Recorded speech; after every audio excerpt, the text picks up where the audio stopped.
Next up would be Colin's second mission.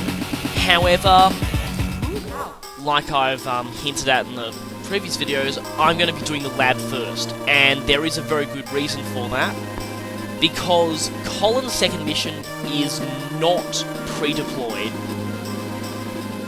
and not only that, it's actually fairly difficult. And of course, secondly, Colin, probably more than anyone, really benefits from being able to use Neotanks. In fact, one of his main advantages is the fact he gets them for only a bit more than anyone else would get a medium tank. Now yes, you can choose your commander for this mission.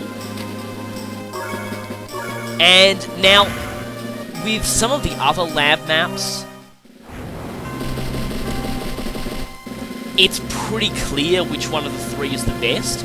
In this case, I'll say it here, I'd say either of them will work. Any of the three can do this mission pretty well.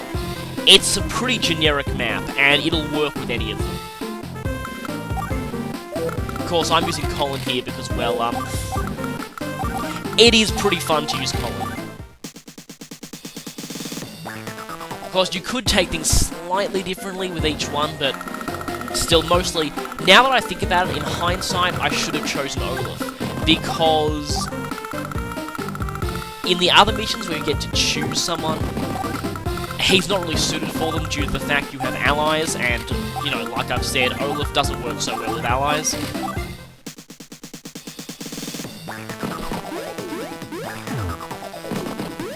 Unfortunately, that means Olaf is going to become just about the only person who we don't actually use more than we require.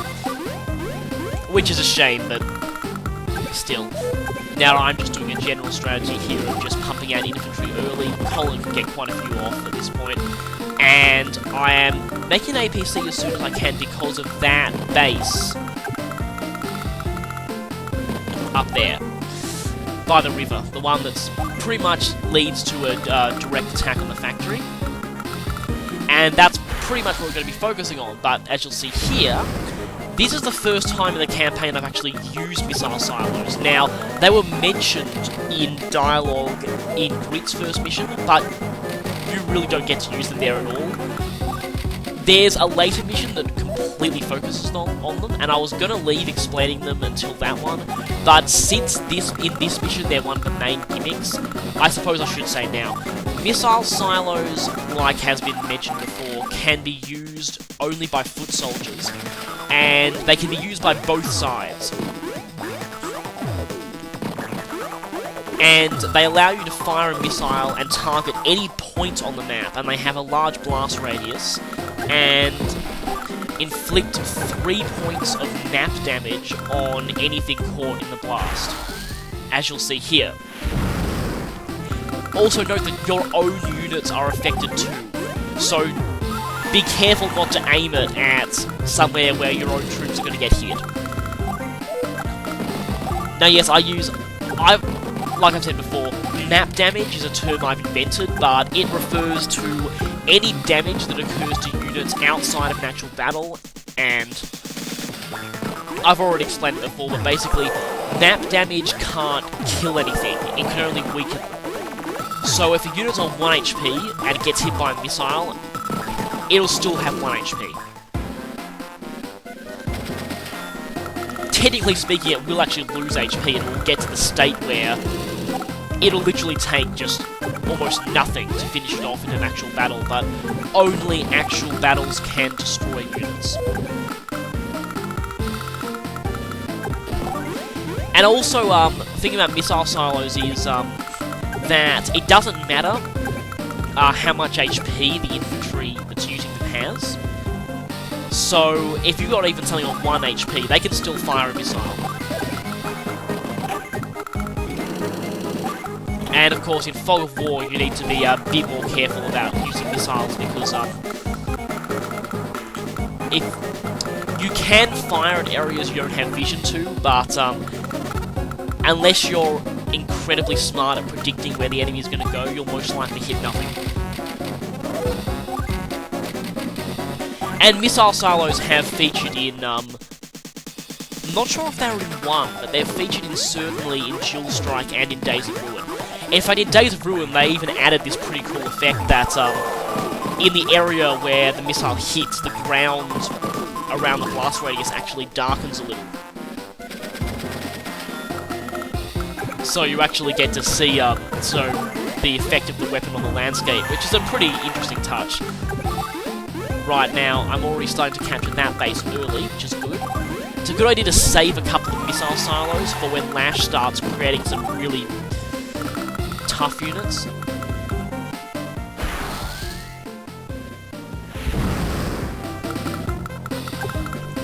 Now, yeah, the thing about what I'm using the missile silos here to is bombarding her infantry to effectively slow down the capturing process. Because we've reduced the infantry's HP, it means, yeah, they'll take longer to capture things, and thus Lash will take longer to establish her base, which of course gives us more time to establish a base of our own, so by the time she does, we'll be on equal footing. And you really can't prevent her from doing that outright. The main point of difficulty with this map is that area. Lash will, there's almost no way you can stop it, easily turn that area up there into her main base, and because she'll get such a high income from all those properties there, she'll end up building a pretty large force there, and it will be quite hard to take that area back from her. Of course, by doing that, she'll generally leave the lab pretty undefended, but if you want power, you'll have to go into this area again. As you can see there, she starts off with a couple of medium tanks and rockets guarding the lab. And in this mission, I think the best approach, it's probably not wise to go for a rout here. The best approach is to focus all your attention on capturing the lab. Any attacks on this main base area are really just as a distraction.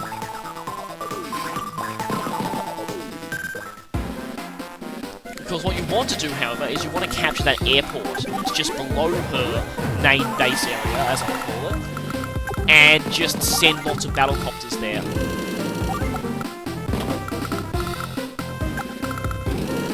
I like to keep a couple of, well, not a couple, at least one APC with infantry in it in reserve for when I finally clear out the lab. Then I can rush the APC up and capture.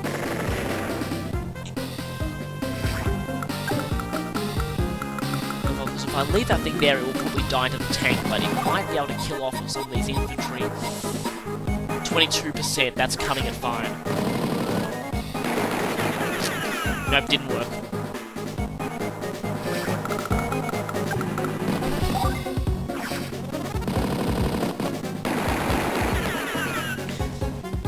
Now, the main strategy for this map, it changes only a little bit. I've got through this mission using Grid a couple of times, and what he can do is he can position artillery, just like I'm doing there, beneath the mountains and fire on units over them.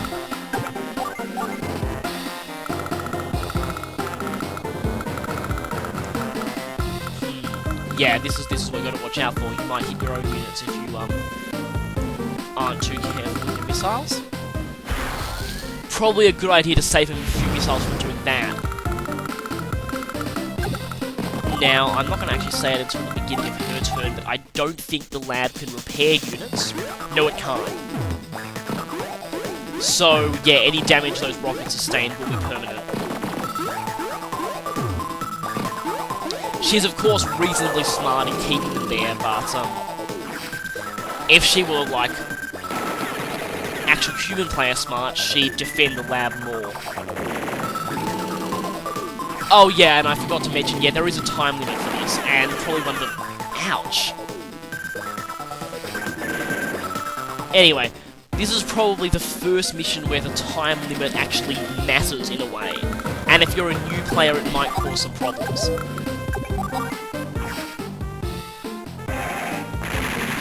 Alright, we'll get payback for that.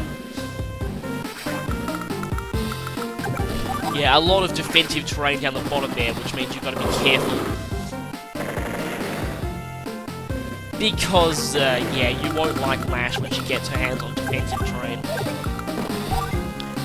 Of course, the problem here is, that once you start creating battlecopters, and since you're sending a lot of infantry in here, usually she'll get wise to that and start producing anti-air units, which is really bad, considering that you could counter them with tanks, but just look at the terrain there. It's very hard to get tanks into the main base area.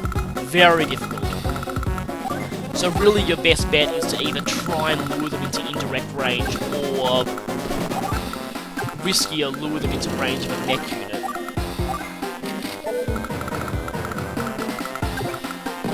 And yeah, I'm saving a couple of missiles there. Not sure that'll work.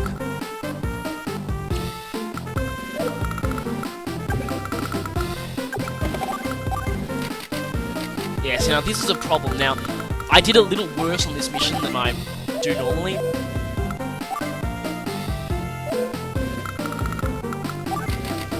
Well, at least I've got this base.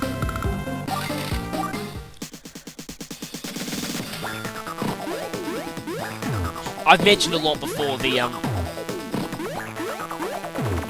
thing about getting just prioritizing the bases that are probably strategically important, especially the ones that, you know,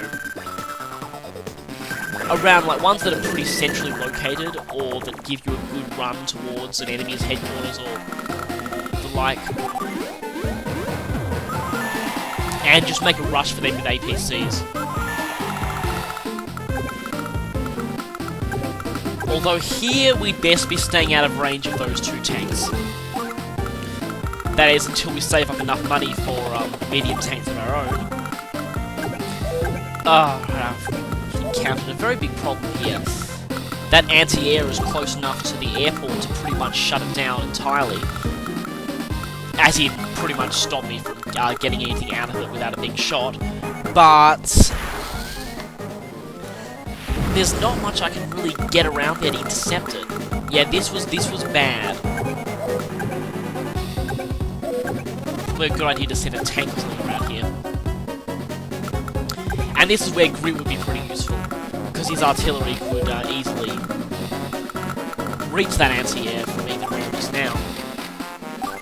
Although I should focus on the fact that I've got enough to afford medium tanks now to get playing to Colin's strengths. One of the key Colin strategies I mentioned in his first mission are the get the good stuff early, which is really why we need to complete this Neotank mission now. Because doing that with Neotanks is just lethal.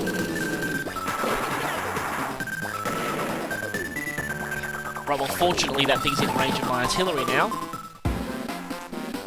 Oh, that's funny, because I actually said that was one of the ways I could have dealt with it earlier.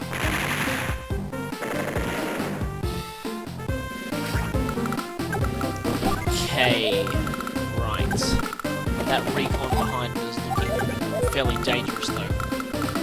Okay, good, she doesn't have another one. That's good.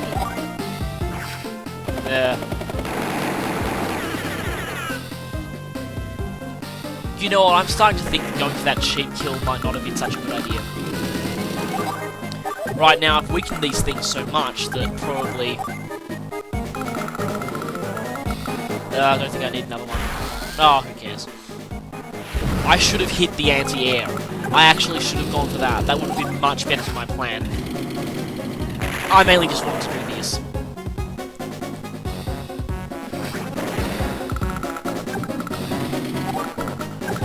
By the way, that's nowhere near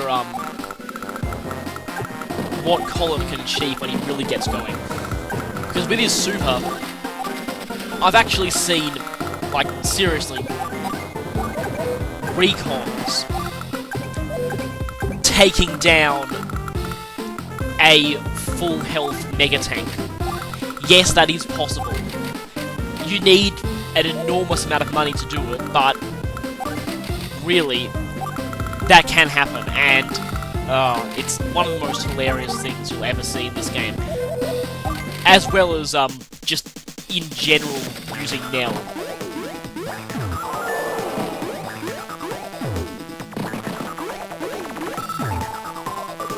Yes, I have seen her infantry take down a battlecopter.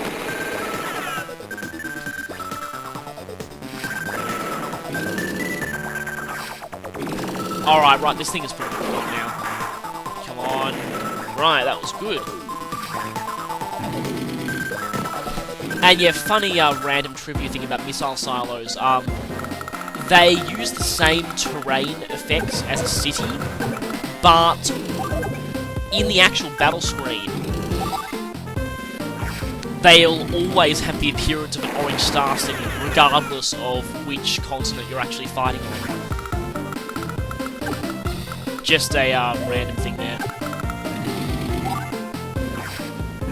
You know what, I could have actually finished this thing off with the infantry, but it is also funny seeing major overkill like that.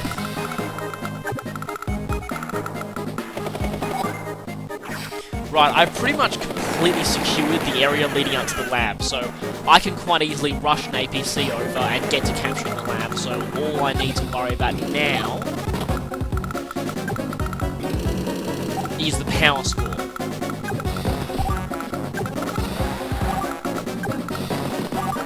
So apart from the semi-disaster that's going on, well, not really, just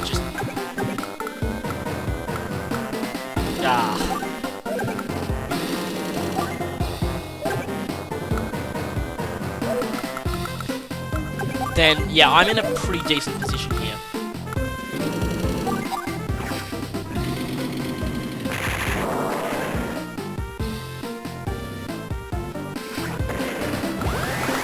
Now what I should probably do here is shoot that. Yes, I was smart here. Yeah, I recorded these a while ago and sometimes I forget what I did, but there's a couple of mistakes I know I made in hindsight, and now I think about it, this was good. This is pretty good, actually. If I had shot that tank, it really wouldn't have helped me, because it's behind mountains anyway. Whereas that recon could have easily killed my mech had I not weakened it first.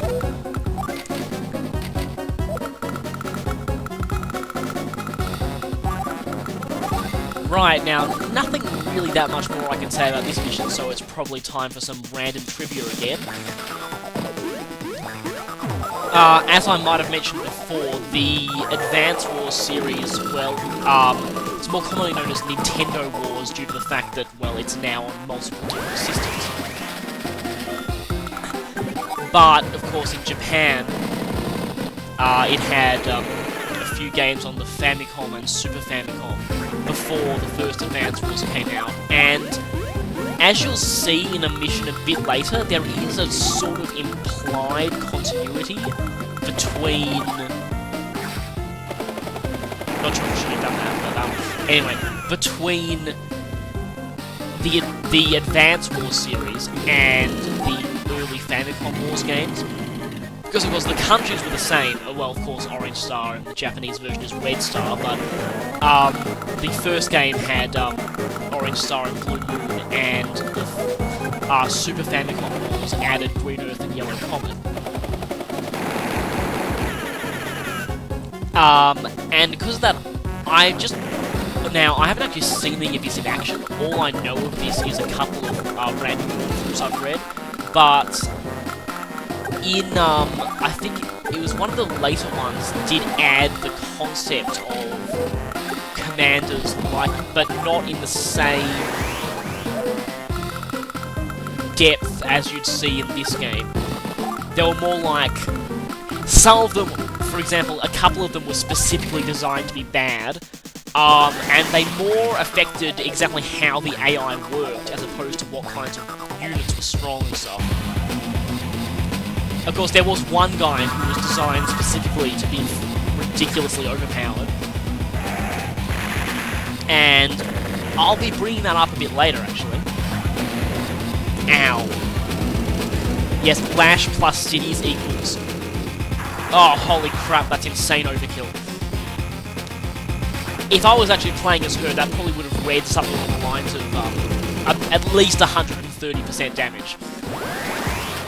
Although I have seen things like 200% at points. Right, I'm just about ready to capture the lab and end this. so might as well just go for my normal power. Sadly, I haven't been able to use Colin's super yet, but I probably will in the future.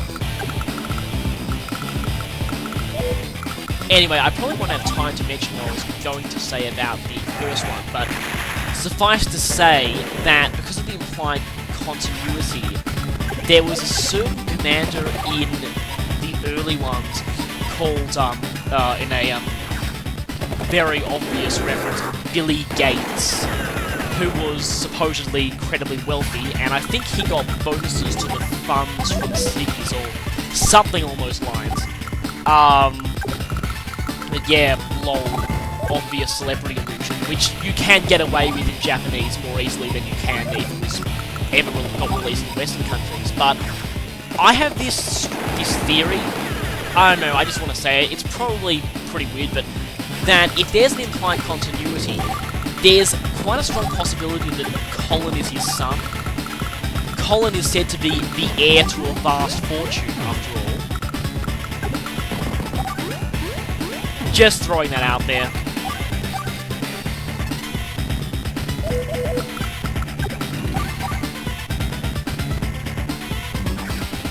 Of course, in Jewel Strike introduced Colin's older sister, Sasha, and it seems that the general ability she gets is very similar to the one the original Billy got in Super Famicom Wars, I think it was. Or I may have heard that wrong, but anyway, on that somewhat weird note, time to finish this mission.